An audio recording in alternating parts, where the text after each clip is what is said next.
first month's rent. Call Public Storage. You store it, you lock it, you keep the key. Bonnie Sheridan rocking TV's Roseanne on Entertainment Tonight.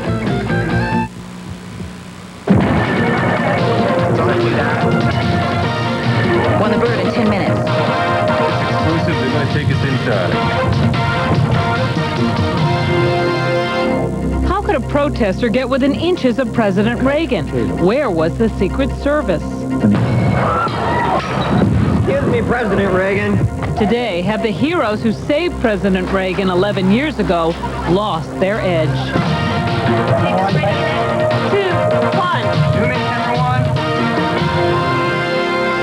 1. It was a sting operation that caught dozens of South Carolina lawmen red-handed selling their votes for cash.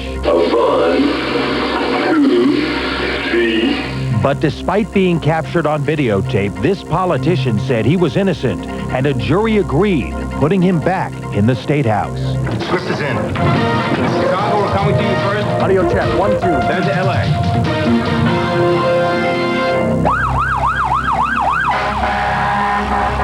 They willingly risk their lives every day, but when these firefighters put out a chemical blaze 23 years ago, they may have been exposed to a deadly new risk. Guys that I've known for years are dying of cancer. 2 decades later, 27 Florida firemen are dead or suffering from cancer. Is the chemical-filled smoke responsible? Stand by.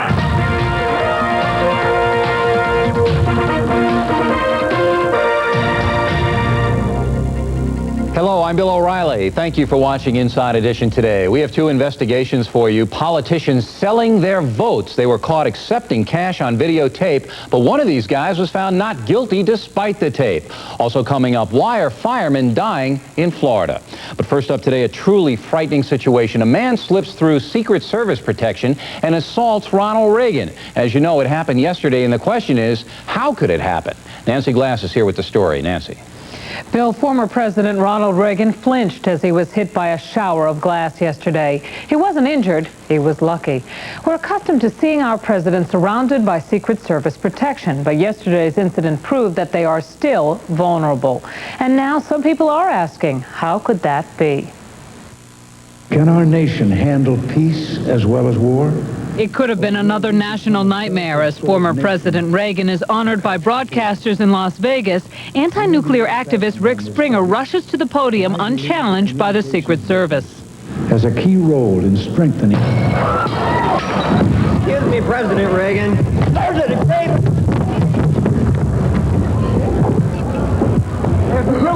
Springer, who was wearing media credentials, was quickly subdued. But an assassin would have had 4 full seconds to kill the ex-president. The incident brought back painful memories.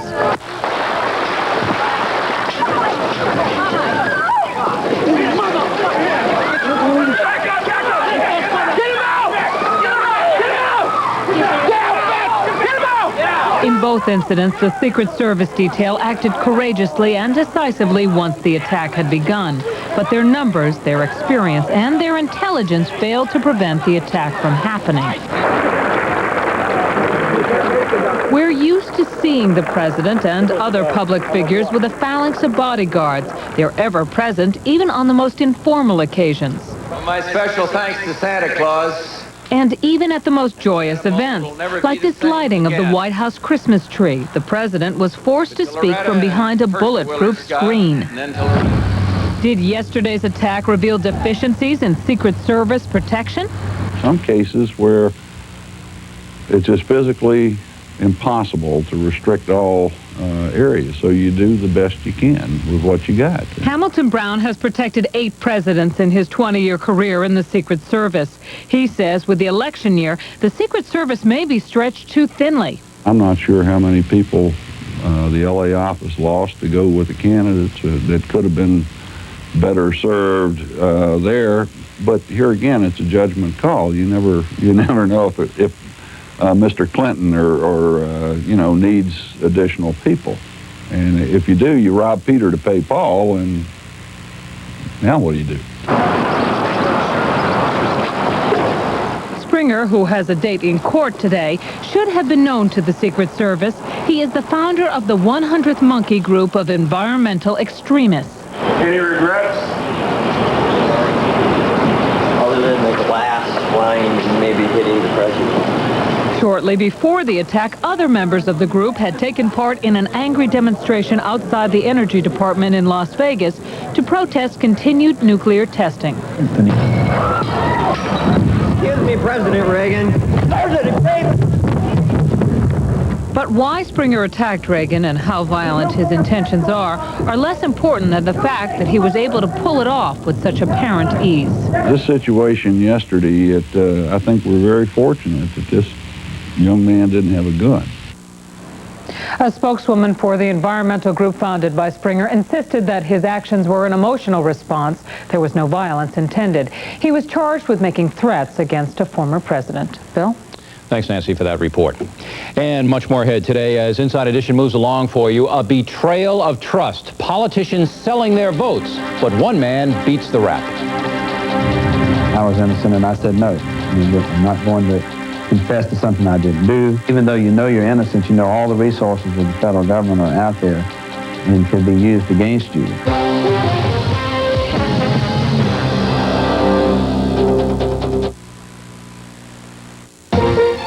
Good afternoon. They call it a chop shop. If your car is stolen, it may wind up here. We'll take you on a police raid when they bust a stolen car ring working Bucks County. Also, meet the man of the hour in an heroic rescue outside a Center City building. The cables were about to pop on us, and like Batman, he came and saved us. And if you're trying to beat the tax clock, we'll tell you where to go for some last-minute advice. I'm Bruce Hamilton. Join David Rogers, Yuki Washington, and me for Newsbeat tonight at 6. See you then.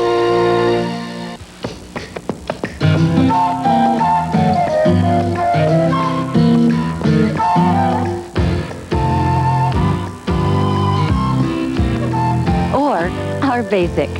Kids, from your foot friends at Strawbridge and Clothier.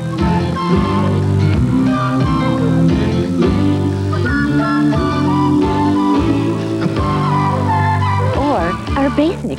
Sam and Libby, from your foot friends at Strawbridge and Clothier. Daily news, huh? The Philadelphia Daily News offers compelling coverage of local and national events. Funny, you don't strike me as the Daily News type. 15 thought-provoking, useful new features, and one of the best sports sections in the country. You wouldn't be finished with that by any chance, would you? Funny, you don't strike me as the Daily News type. The Philadelphia Daily News. It's going to surprise a lot of people. It's my birthday. But we're not doing anything special. We ordered dinner in. Jeff tried to make a cake. That's about all. Just an evening at home. Alone. Together. One thing. He promised to wash my hair. Nexus. I love your hair. Only in salons.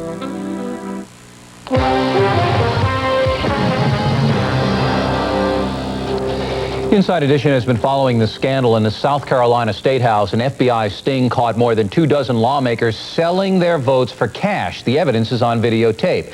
Well, despite that tape, one man has beaten the rap. Scott Rappaport with our update. Operation Lost Trust hit the South Carolina State House like a steamroller. FBI agents armed with hidden cameras caught lawmaker after lawmaker selling his vote for cash. There is Republican State Senator Rick Lee on tape accepting a $2,000 bribe. The informant counts it out, one C-note at a time. And there is State Representative Robert Brown, also caught on camera with his hand in the till.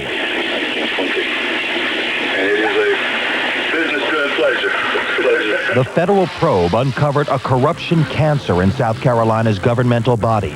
28 state senators, representatives, and others, even judges, found themselves indicted. Mr. Lee? Yes. Yes, I'm Scott Rappaport from Inside Edition, sir. Yes. I'd like to talk to you about the vote buying scandal, if I may. Okay. You'll recall Senator Lee was captured on tape accepting a $2,000 bribe. He, like many others, pleaded guilty. Why did you do it?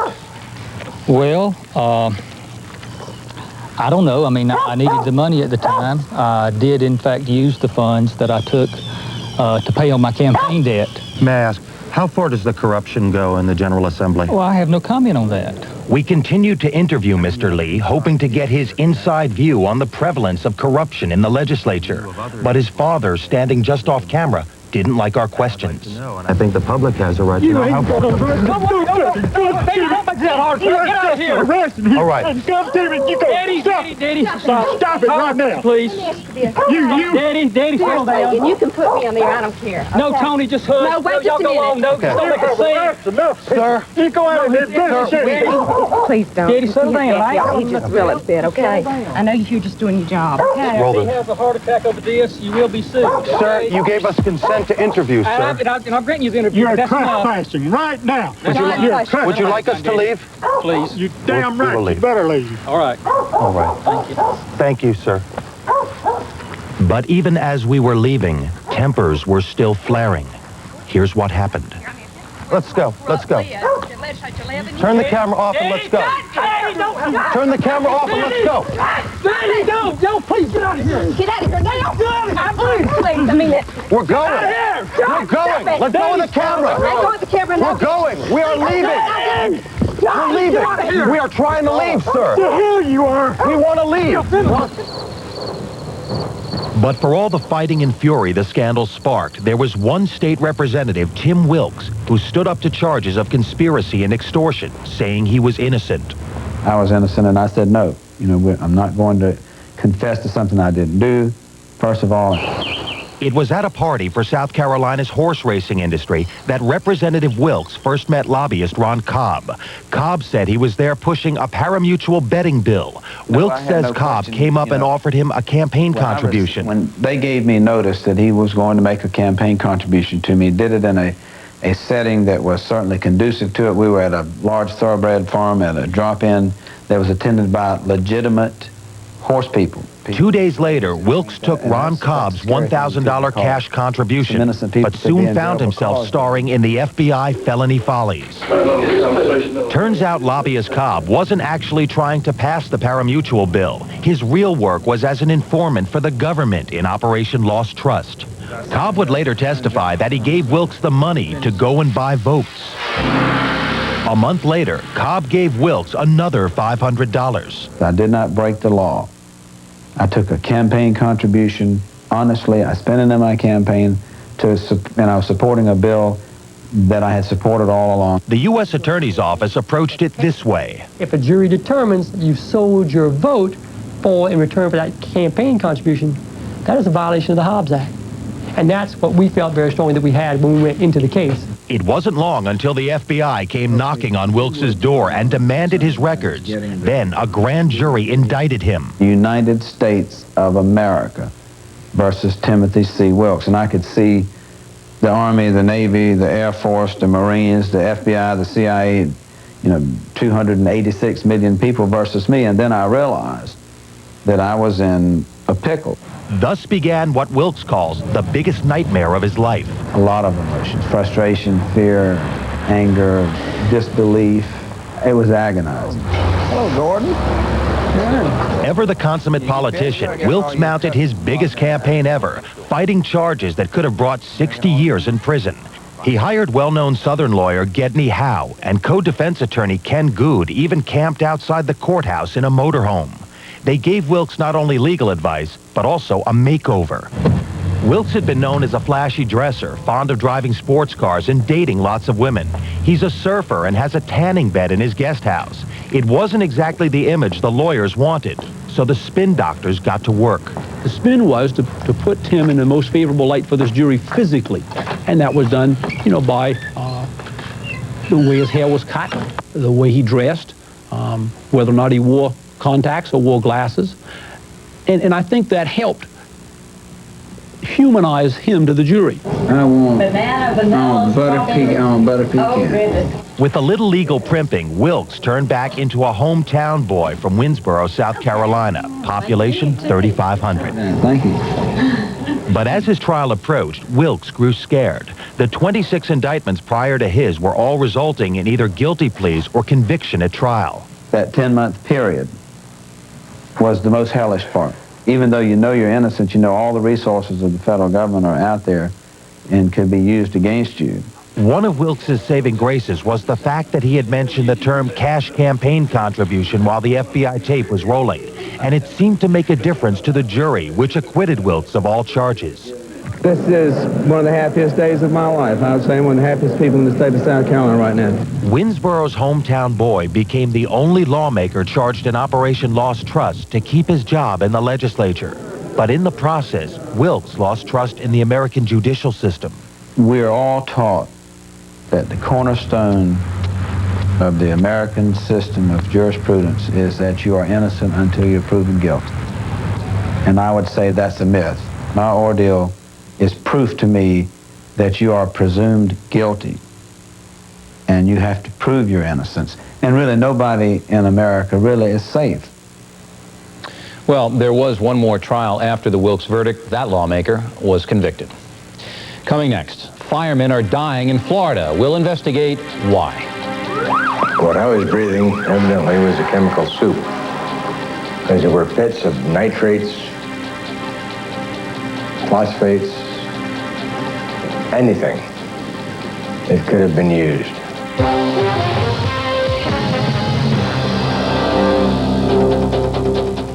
Ground transportation arranged through General Rent-A-Car, where you can now earn a $50 U.S. savings bond with just 4 rentals of a quality Chrysler compact or larger car.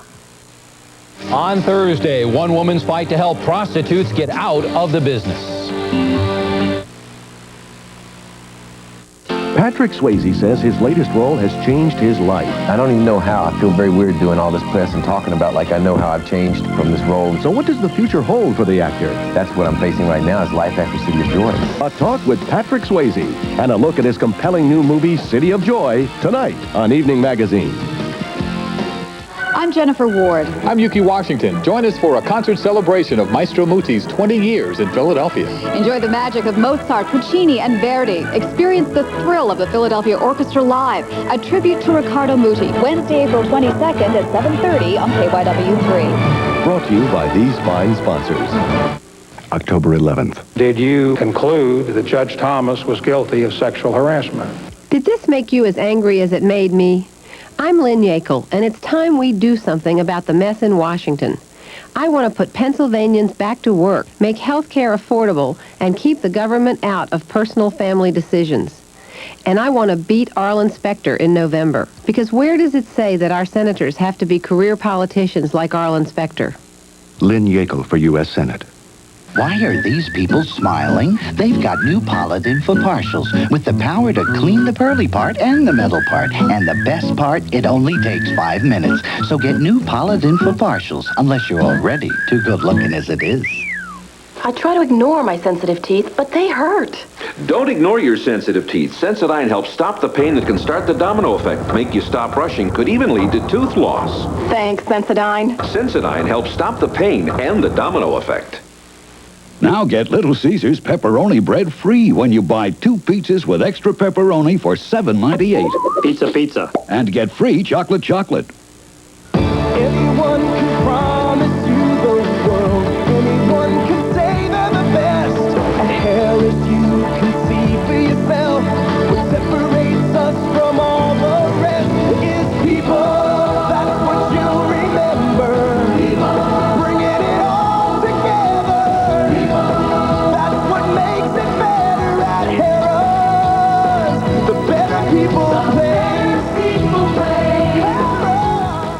Think spring at Strawbridge & Clothier. Save 33% on famous maker suits, plaids, checks, brights at Strawbridge & Clothier's spring sale.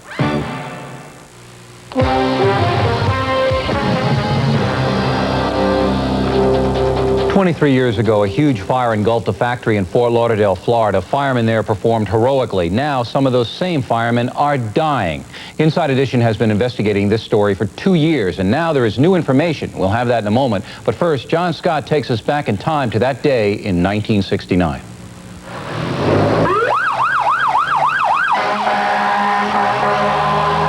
They leave the station, their lives on the line. Racing through traffic, rushing toward an enemy unknown. The call might be nothing, Or it might be a burning high-rise, corridors filling with choking black smoke, residents evacuating in fright. How you doing, all right? Just hold on to the balcony right here on the left. They plunge into the fury of the flame, into searing heat and poisonous smoke. Take it in! And we expect that. They are firefighters. It's their job. Now we know. 21 years ago, we didn't know. It's nobody's fault. We just didn't know. The men of the Fort Lauderdale Fire Department were just doing their jobs on January 13th, 1969, doing battle with the biggest fire any of them had ever seen in the city. They were lucky. Nobody was killed, at least not that day. It was morning when the alarm came in. The Everglades fertilizer plant was an inferno, fierce and dangerous by the time the first trucks arrived. And it just kept getting bigger and bigger and bigger, and everything was, there was a lot of explosions. It blew the roof right off the place. It was knocking sheet metal a couple hundred feet and right up in the air. The company manufactured fertilizers, so it stored tons of chemicals, dozens of kinds. On a farm, they make plants grow. In a fire, they are deadly. And it was one of my jobs was to take a hose line and just pour water on this boxcar to cool it off. And nobody knew at the time that the boxcar was loaded with ammonium nitrate. If it had gone? I wouldn't even found my teeth. The fire raged all that day and smoldered for weeks afterward. More than 100 firefighters were there, pouring on the water and breathing in the smoke. The Everglades fertilizer plant is long gone, and even the site has been replaced by a highway interchange. But it's far from being forgotten. Old-timers on the department still remember it as the biggest fire they ever fought. And now a lot of them are wondering whether it might have been the deadliest. You know, you look around and guys that I've known for years are dying of cancer. And they seem to trace this back to a general bond at this fire. Jack Whitmill was there that day, but he didn't wear his mask much. Most of the men didn't. A lot of heavy particles would just clog the mask up. So in those days, we pretty much just ripped them off and kept going. What I was breathing evidently was a chemical soup, because there were pits of nitrates, phosphates, anything that could have been used. Dave Balthaser retired from the Fort Lauderdale department. He has lung cancer and tuberculosis. And among his department, he is far from alone. Goldie, cancer. John Brown, cancer. The cancer rate is 6 times the national average among the 100 men who fought the Everglades fire. At least 19 of those men have come down with cancer. 11 of those have died. Compare that with the city's police department, where cancer has killed only 1 active duty officer. There's no solid proof that the fire is the reason for those troubles. Many of the cancer victims were heavy smokers. Balthaser smokes to this day. Well, basically, I'm dying. The obvious question is, could your condition have been caused by smoking? There's no evidence of cancer in my family whatsoever. My parents smoked heavier than I did. 11 men who fought that fire. Men like Norman Hout and William Britt, Charles Pendleton and Thomas Cooper, John Brown and James Sims, all died of cancer. It's a little frightening. It's a little unnerving to find out that all of these guys are coming down. Seems like every time we turn around, we're going to another firefighter's funeral.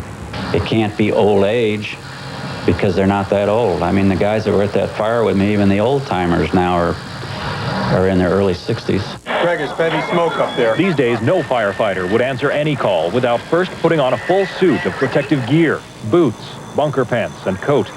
They carry a supply of fresh air on their backs, so they don't have to breathe the fumes and smoke anymore. But even those survivors whose health is good are left with a nagging fear. You were at the fire. Are you worried? Oh, I worry. I try not to think about it. You always hope for the best. The Firefighters Union in Fort Lauderdale is pushing for answers to the Everglades mystery. Their jobs may have made them victims, but among them all, we found none complaining. Do you regret being a firefighter? Never. This is what I was designed for. tough story, and since our first report, Dave Balthaser and one other fireman have succumbed to cancer. And now the state of Florida is looking into the lingering after effects at the site of the fire. There is concern that road construction crews along the highway may still be in danger from the chemicals. A test of the soil surrounding the plant site revealed 11 hazardous chemicals still in the soil. Unfortunately, this seems to be a story that will not go away. And Inside Edition will be right back.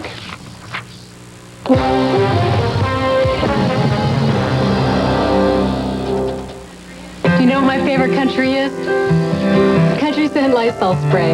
There's not another country like it. I wouldn't change my country for $1 million. Country Scent Lysol Disinfectant Spray is a refreshing blend of country fragrances in a disinfectant spray. Isn't it time you moved to a new country? I love this country. Welcome to the neighborhood. Mom, I spilled grape juice on the carpet. That's okay. You must have stain-resistant carpet. She uses Resolve Carpet Cleaner with DuPont Teflon. With Resolve, even grape juice comes out easily.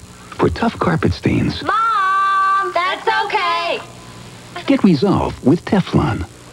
Deep down, what's the dirtiest word in your bathroom? New improved Lysol Basin Tub and Tile Cleaner now has twice the cleaning power to wipe out soap scum. And it even gets rid of germs. Get your bathroom deep down clean with new Lysol Basin Tub and Tile Cleaner. Last year, MCI invented a savings program called Friends and Family. With 5 million customers, it's caught on in a big way. To thank everyone, MCI is also doing something big. During May, all members will get a 40% bonus savings, double the usual 20% savings. Call and join Friends and Family now, and you get the double savings of 40% in May, too. A thank you gift from MCI to all our Friends and Family customers. And think of this as the card that comes with the gift. AT&T and the Mann Music Center present two phenomenal nights with Harry Connick Jr. and his orchestra. You can't make it by yourself, and that's a recipe for making love. Friday night, May 22nd, and Saturday night, May 23rd at the Mann Music Center. KYW3 welcomes Harry Connick Jr. Tickets at the box office, authorized agencies, and Ticketmaster, or charged by phone. Harry Connick Jr. and his orchestra from Electric Factory Concerts.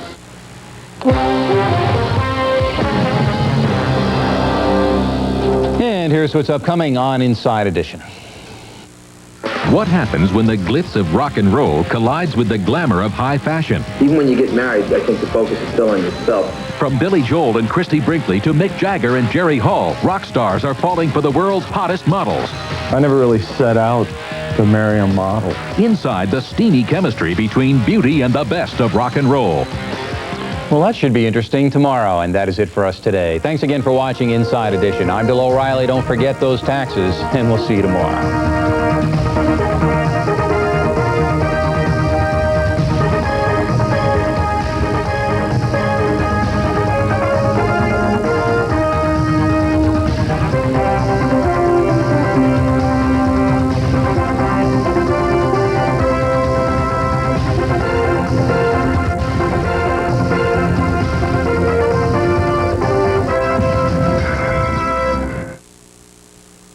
Coming up on Newsbeat, high anxiety above the streets of Center City, Philadelphia. Window washers find themselves hung out to dry when their scaffolding gets stuck. At the heart of the matter, a sure-footed fireman flies to their rescue.